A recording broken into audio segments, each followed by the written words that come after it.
Today on Locked On Red Wings, Detroit heads into a difficult back-to-back, riding a 4-game losing streak, and 5 prospects are headed to the World Junior Championship. You're Locked On Red Wings, your daily podcast on the Detroit Red Wings, part of the Locked On Podcast Network, your team every day.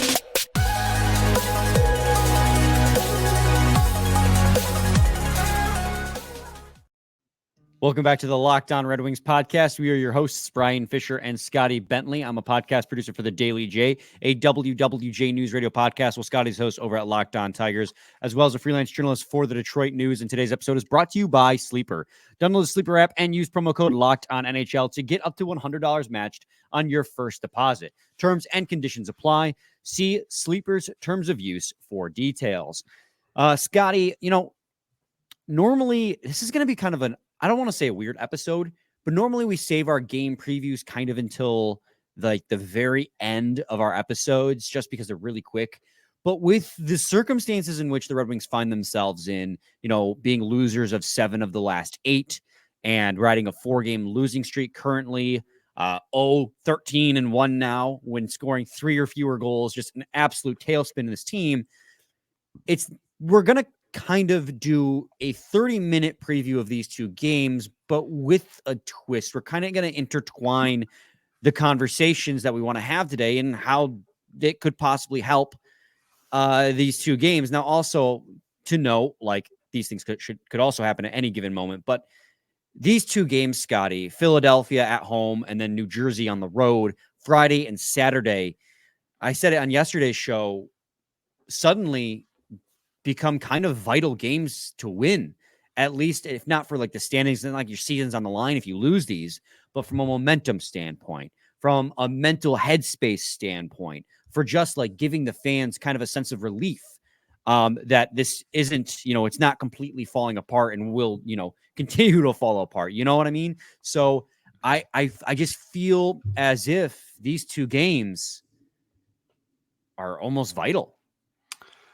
Yeah, man. We talked about it a little bit yesterday, but the momentum that you want to carry into the Christmas break is really huge, and I think that at least it would be so great if they just went out there and punched Philly in the mouth and just got off to a really good start and put yourself in a position where at least you have a little bit of flexibility, win, lose, play it hard, whatever happens on Saturday happens. And, obviously you want to win the last game going into the few day break as well. But I really think Philly specifically, that is a team that for all intensive purposes at full strength should be worse than you, that you should beat, that you just lost to last week. And while you're spiraling, I think it is a great opportunity at home to just get back on the horse. And I both games, yes, but I really think if they just come out on Friday night and hit the ground running and look really good against Philly, I think that would go a really long way. Yeah, and I don't even need the Red Wings to have a 5-0, 5-1, 5-2 blowout. Yeah. In fact, based on the fact that we know this team can't win tight games, low scoring tight games, I would actually love to go play Philly, who is hot right now. We just did a preview on them last weekend, right? Yeah. They are a team that 26 points for Travis Konechny, Travis Sanheim, 22 points, 30 games played. They don't score a lot. We know this for a fact. They only scored 1 goal in the Red Wings last Saturday. The Red Wings just couldn't answer with a goal of their own. This is a defense-first hockey team. They're going to suffocate you in the defensive zone. They're going to block a lot of shots. They're going to put their sticks in lanes. And we saw this happen with the Red Wings this last weekend. And this is a Red Wings team that offensively, they played the Winnipeg Jets at 5-on-5 in the first period and especially the third period very hard. The numbers at the end of the game were close. They just couldn't buy a goal early on and in the third period, and then just defensive lapses is what cost them this game. So I would love to see you go out there against a team that is going to be challenging and win a tight one, because we mentioned it yesterday. This Red Wings team right now is only going to win hockey games if they insulate their goaltending, because James Reimer, well, you and I are both in agreement that none of the goals against the Jets that he allowed in against the Jets are solely his fault. just numerous egregious defensive lapses. And Moritz Seider said it himself in the post game. Like, we just make it too easy for them. And they did. I want to see this Red Wings team come out and respond with just a absolutely stellar defensive performance and win a tight, low-scoring game. That's my best case scenario. Honestly, I'll just take a win any way I can get it. Yes. I'm not going to be too picky about it at this point. They've been way too few and far between, but I get your point. If they could kind of buck the trend and actually get a defensive styled victory, I'm sure that would go a long way for morale as well. But I really just think a win, no matter how we get it, is of the utmost importance. They're playing today, Thursday, against the Nashville Predators at home before coming to Detroit on Friday. So they're going to be on the second half of a back-to-back. So if they play Carter Hart against the Predators, which my gut feeling says they will, I could be totally wrong. By the time this episode airs, we'll know. Didn't help us last time either. So exactly. That's what I was building up to. You'll have Edvinsson in that possibly, but I'd still rather, even though he shut the Red Wings out this last game, and that's just mainly because the Red Wings didn't really have any high danger chances against Edvinsson. They never really tested him all that much. I'd rather have him than Carter Hart, who's been phenomenal this season. This season, Carter Hart, Scotty, has a save percentage of .919, which is far, far above league average. He is pretty good. So yeah, I mean, that's the recipe for success. They righten the ship before going in the break, at least with the first of the two of the back-to-back, to me at least. Yeah, 100%. Like I said, I completely agree. And the Red Wings are also going to get help too. David Perron is going to be back. David Perron has served his 6 games. I think they actually did him a little bit dirty, Scotty, in the fact that he appealed his suspension before game number 6, and the NHL has like 48 hours to respond. And they knew if they just waited the full 48 hours, that game was going to get played, the 6th game, and they wouldn't have to even bother. And I'm like, that was intentional. Like, we don't actually know, but like everyone knows that we're going to wait because we don't have to do it yet. And then you'll have served your 6 games. But David Perron coming back, that is another instance, another power play boost, another scoring touch. I don't think he's going to be a game changer. He's not Dylan Larkin, but he is added help for a team that is just desperately looking for any kind of scoring right now. Yeah, no, for sure. And I mean, we've talked a lot about the offensive struggles that this team has had. And obviously David Perron by himself is not going to single-handedly change those. But for a team that has had so many players miss games lately, just getting another one back and being very close to full strength again is, certainly can't hurt, you'd think. Yeah, the problem is the Philadelphia Flyers are just so the way that they got that absolute Tortorella bump right now. They're playing very good defensive hockey, as I've already stated. They're 14th in the league at Corsi percent at 5-on-5. So they are a slightly above average team at 5-on-5 shot attempts. And that's mostly, I would imagine, them suppressing more shot attempts than they're taking. Let me double check on that one as well, so I don't make a mistake here. Philadelphia Flyers are actually 18th in the league in shot attempts against, fewest shot attempts against. They're 15th in shot attempts for, which is why they're slightly above average, because they're middle of the league in both. So they do a pretty good job on both regards. And expected goals for percentage for the quality of those shot attempts. Let's see where they rank real quickly here. They're 7th in the league in quality shot attempts. So they're not going to absolutely kill you in shot attempts, but they're going to stop you from having shot attempts. And meanwhile, the ones they get are going to be quality attempts as well. So it's not going to be easy. The Red Wings are 29th in Corsi at 5-on-5. Their 5-on-5 metrics, 29th in the league at shot attempts. Like shot attempt share, I guess I should say. It's they got to do something to right the ship. And, we'll talk a little bit later about one of the things I think they can do. But Scotty, when it comes to the Philadelphia Flyers, it's going to be a tough one. And we got blanked by them a week ago. So yeah. But that doesn't dictate that that's going to be what happens again. It's just, no, obviously, but this wasn't like a month ago. This was a week ago. I mean, we could go on and on about what needs to be changed, but at the end of the day, they just got to put together, I won't even say a complete game, but just play a team game. They've been so disjointed of late. not covering each other in the offensive or defensive zone, not going to where their teammates are passing, or the passing going to where they think their teammates is going to be. Just they don't look like they're playing like a team. And I think that's, a big reason for that is because of the fact that so many guys are just coming back from injury. You also injected a guy 25 games into the season that hadn't been there, who's very talented, almost to a point where players are deferring.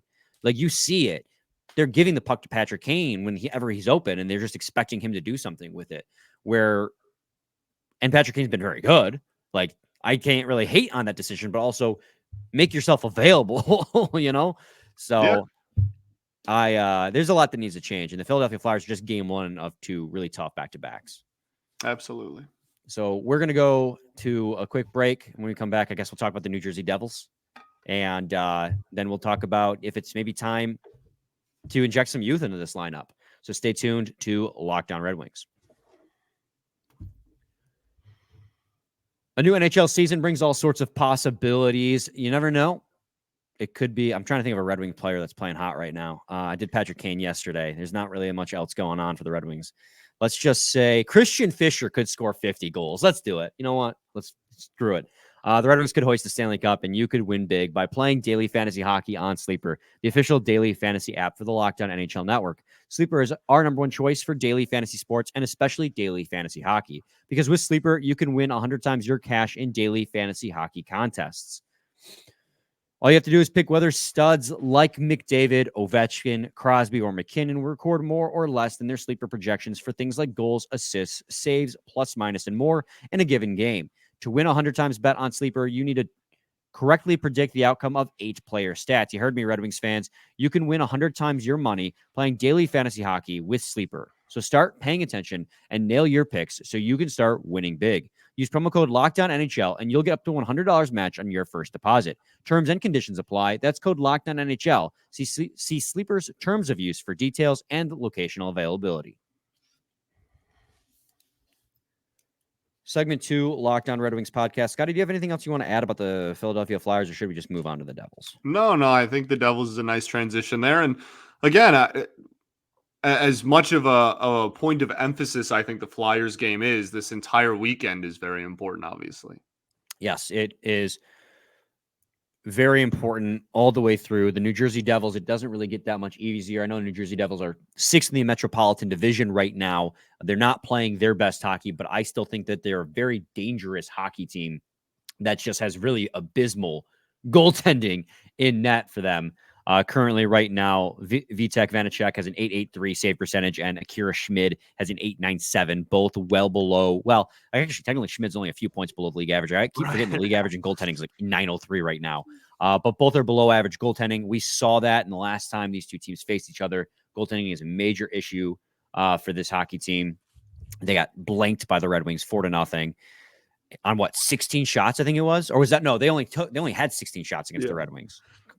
So, I mean, it's nice that you're playing a team that's slumping, so to speak, on the second half of your back-to-back, but they still have a ton of young offensive threats, especially a team like the Red Wings right now who are not playing well at all. You just cannot take for granted on the second half of back-to-back. Well, you're probably going to be playing Michael Hutchinson, because that's the other thing we got to keep in mind.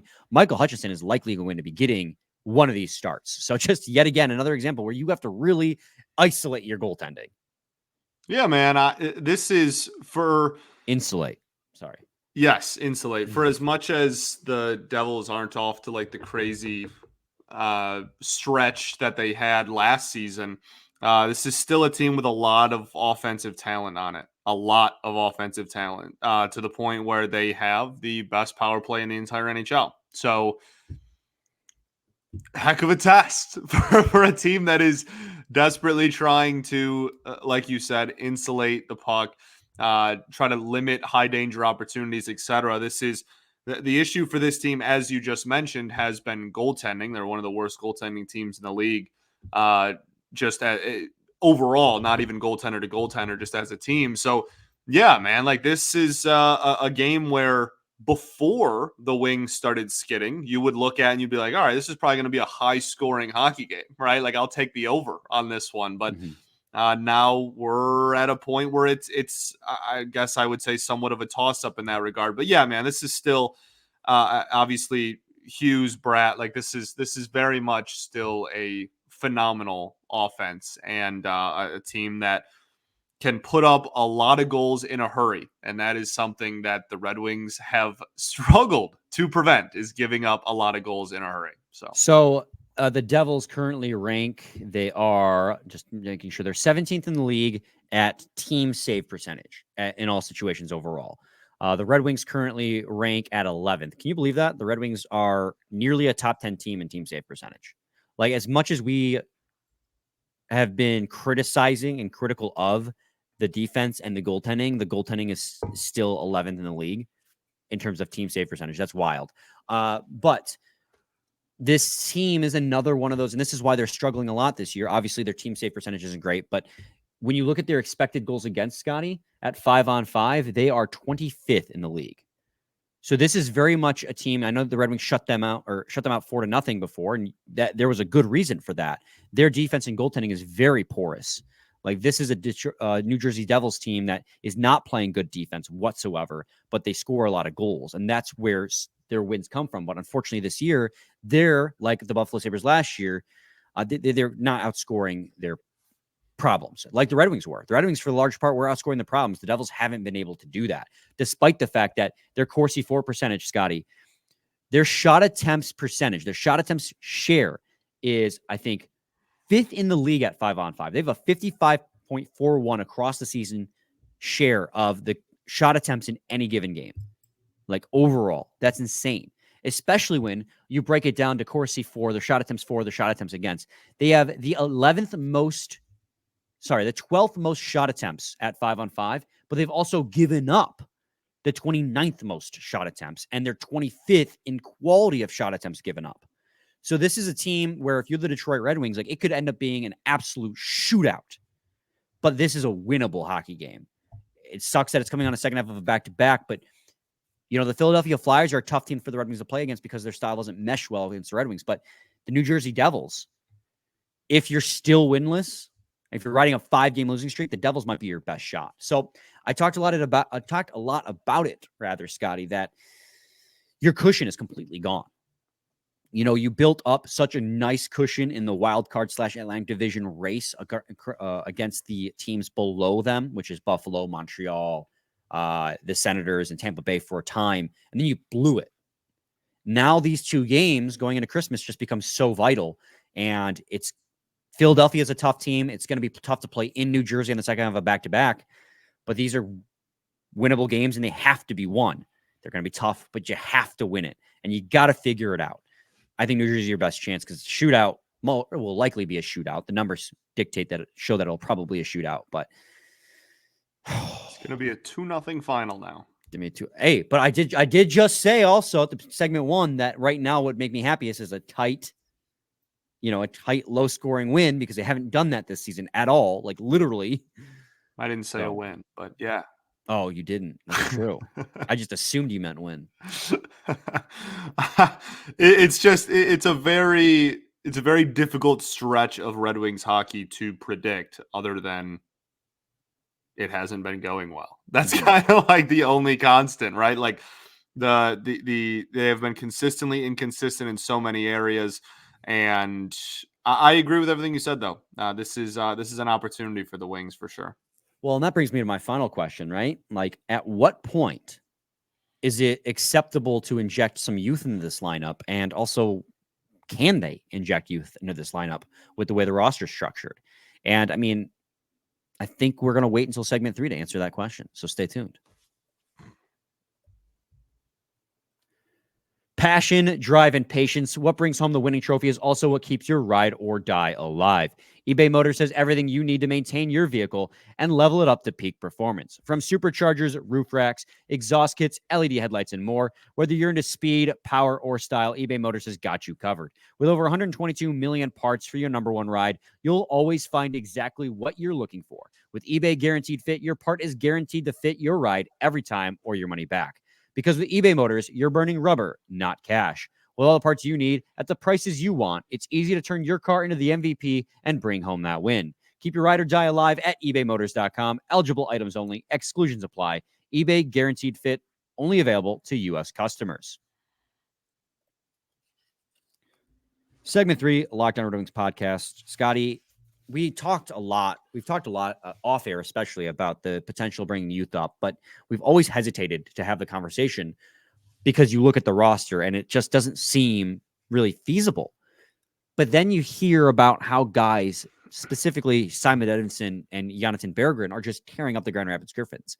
And Berggren, in his most recent stint with the Red Wings, had 2 goals in 2 games and then was promptly sent back down. I mean, at what point do you say we have got to get this youth in the lineup? They're ready. And then this follow-up question is, how do you do it? Yeah, it's like I said yesterday, it's a really fine line to walk. I am a firm believer at this point, and this is not something that's been the Red Wings or our mindset, in the last, 5 years necessarily, but this is a point where the Wings' top priority should just be having the best possible roster at the NHL level. And that is not every roster's goal, right? There's a lot of politics involved with like service time, and there's a lot of just like development and where the NHL team is currently, et cetera, et cetera.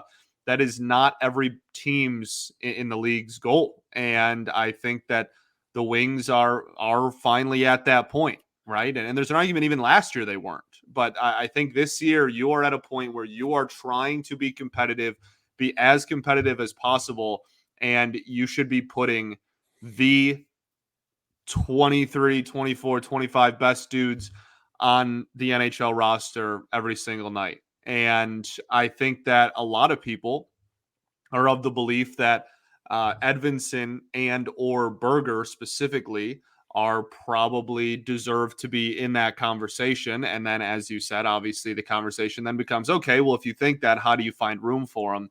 That is and we talked about this a little bit with Max, but that is kind of the blessing and the curse of the current blue line. Mm-hmm. I don't think we're seeing Edvinsson until an injury happens, like genuinely. And I'm like, obviously I'm not rooting for an injury. But an injury inevitably will happen. This is the NHL, right? I can't think of too many times that an entire 7-man blue line stayed 100% healthy for an entire NHL season. So I'm would imagine that it'll happen eventually, but I don't think there is a clear cut, just like, just, get rid of so-and-so, and just like the one person that I feel like is probably the most arguable would be Oli Mata, and you literally extended him last year. Like, I feel like that's not something they're just going to do and like not think about. I think they're waiting for not waiting for an injury, but I think that is when Edvinsson will get his opportunity. I don't know. I don't really see any other like clear-cut path. And then when it comes to Berger, there's a little bit more flexibility on the forward core. I guess there's some moving around you could do to get him 4th line minutes. But yeah. Well, yeah. And then again, that goes back to my original point, right? Like, he's going to be playing on the 4th line.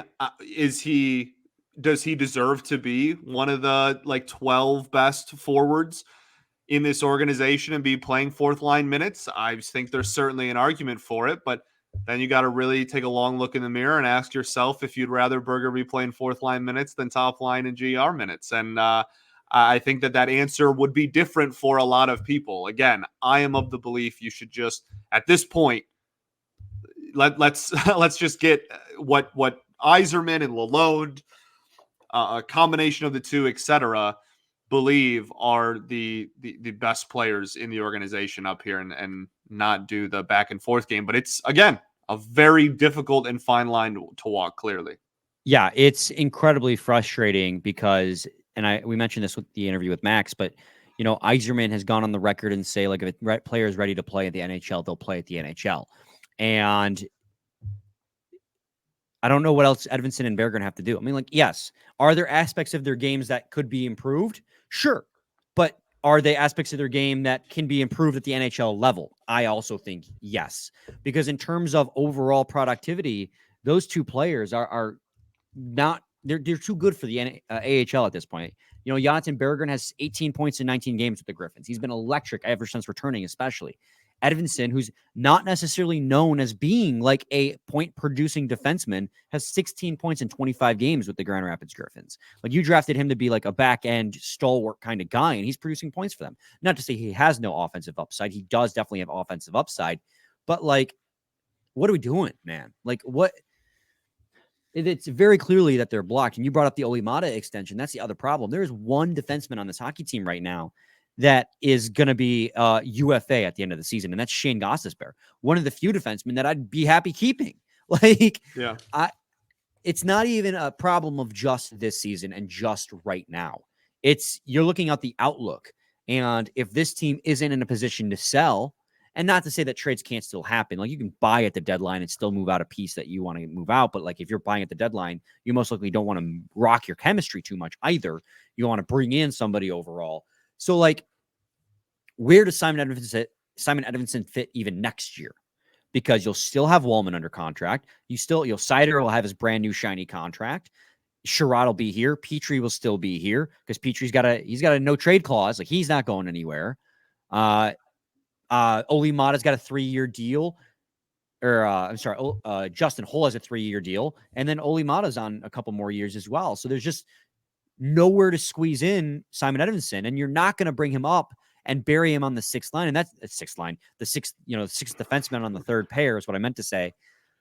And the same thing with Jonatan Berggren. You're not going to bury him on the fourth line because those guys are such highly touted prospects. If you're going to call them up, you want them to immediately step into a impactful role. So I understand why they're not up, because you want them to just get minutes at the AHL rather than get 5 minutes at the at the NHL level. But it's just, this team defensively is so bad. And I'm not trying to claim Jonatan Berggren is going to solve their defensive needs, but just they need something to spark plug this team right now, because everything's out of sorts. And I'm not trying to imply that a rookie is going to come in here, or I guess a sophomore in Berggren's case is going to come in here and turn this team around and fix everything. But the team's playing so bad right now that the chaos a rookie can bring can be an absolute spark plug. And when I say chaos, I mean young players come in, and how often do you see them come in and just absolutely light it up? Elmer Soderblom at the start of last year, Jonatan Berggren when he was called up, Raymond and Sider's rookie season. And that's not a monolith. That's not always true. Sometimes it takes rookies a while to heat up, but these guys are well seasoned in Grand Rapids right now. And Elmer Soderblom, I'm not considering one of these guys I'm considering bringing up. He's been off to a sluggish start in AHL, often been a scratch with the Griffins. But Edvinsson and Berggren especially, like, they come up, they have the energy, they're excited to play. They're going to be doing everything and anything and everything out there on the ice. And that can lead to miscues, yes, but the energy and the chaos they can bring can also catch opponents off guard. And this is just me trying to desperately find anything to get this team back on the right track. Long term, I don't know if bringing these guys up right now would solve the issue, and I don't know how you would do it with the roster, because I talked about how Edvinsson's blocked on defense. It's very much true on the offense as well. I thought your opportunity was when Kostin got hurt, because he was a winger, call it Berggren. But again, where in the lineup you slotting him? You don't want to bury him on the fourth line. So do I think that the Red Wings should bring up their youth? Yes. I just don't see how they could possibly do it. Yeah, I don't. I mean, I already kind of gave my rundown of the struggles that the roster, the limitations that the roster has to bring them up. I think. I mean, long term, I'm not like as worried. I think it's I